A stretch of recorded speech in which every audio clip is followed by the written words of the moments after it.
सुप्रभात। मैं कक्षा 6 की छात्रा वर्षा ध्वनि आज आपको व्याकरण नामक उपपद का एक विशेष पूर्ण सर्वनाम के बारे में बताना चाहती हूँ। मैं हूँ सर्वनाम। संज्ञा के स्थान पर प्रयोग होने वाले शब्द सर्वनाम कहलाते हैं, जैसे मैं, वह, तुम, तू आदि।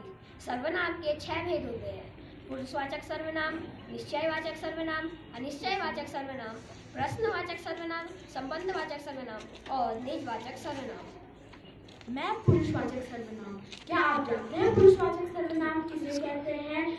वार्तालाप के समय 3 प्रकार की व्यक्तियों का अंश बनाना होता है। पहला बोलने वाला, दूसरा सुनने वाला, तीसरा किसी अन्य व्यक्ति जिसके विषय में बात की जा रही हो।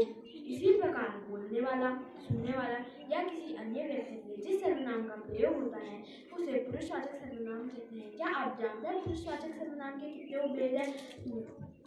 पुरुषवाचक सर्वनाम के 3 उपभेद हैं। पहला उत्तम पुरुष, दूसरा मध्यम पुरुष, तीसरा अन्य पुरुष। उत्तम पुरुष बोलने वाला अथवा लिखने वाला अपने लिए जो सर्वनाम का प्रयोग करता है उसे उत्तम पुरुषवाचक सर्वनाम कहते हैं, जैसे मैं, मुझे, हम आदि। मध्यम पुरुष बोलने वाला जिस व्यक्ति से बात कर रहा हो उसके लिए जो सर्वनाम प्रयोग होता है उसे मध्यम पुरुषवाचक सर्वनाम कहते हैं, तुम, तू, आप आदि।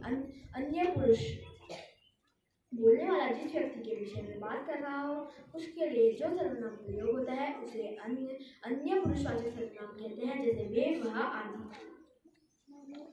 मैं हूँ निजवाचक सर्वनाम। क्या आप जानते हैं निजवाचक सर्वनाम किसे कहते हैं? निश्चयवाचक सर्वनाम। क्या आप जानते हैं निश्चयवाचक सर्वनाम किसे कहते हैं? किसी निश्चित संज्ञा की ओर निश्चय पूर्वक संकेत करने वाले शब्द निश्चयवाचक सर्वनाम कहलाते हैं, जैसे ये, वे, वह, यह आदि। मैं हूँ अनिश्चयवाचक सर्वनाम। क्या आप जानते हैं अनिश्चयवाचक सर्वनाम किसे कहते हैं? जिस सर्वनाम से किसी व्यक्ति, वस्तु या पदार्थ का निश्चित बोध ना होने अनिश्चयवाचक कहते हैं, जैसे कोई, कुछ, किसी आदि।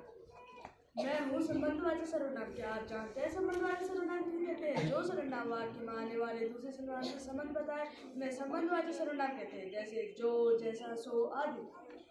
मैं प्रश्नवाचक सर्वनाम। क्या आप जानते हैं प्रश्नवाचक सर्वनाम किसे कहते हैं? जिन सर्वनाम शब्दों से प्रश्न प्रकट होते हैं वह प्रश्नवाचक सर्वनाम कहलाते हैं, जैसे कौन, क्या, किसके आदि। मैं हूँ निजवाचक सर्वनाम। क्या आप जानते हैं निजवाचक सर्वनाम किसे कहते हैं? जो सर्वनाम स्वयं के लिए प्रयोग होते हैं उन्हें ही निजवाचक सर्वनाम कहते हैं, जैसे वह आप ही खा लेगा। तुम स्वयं पढ़ लेना। धन्यवाद। आपका दिन शुभ हो।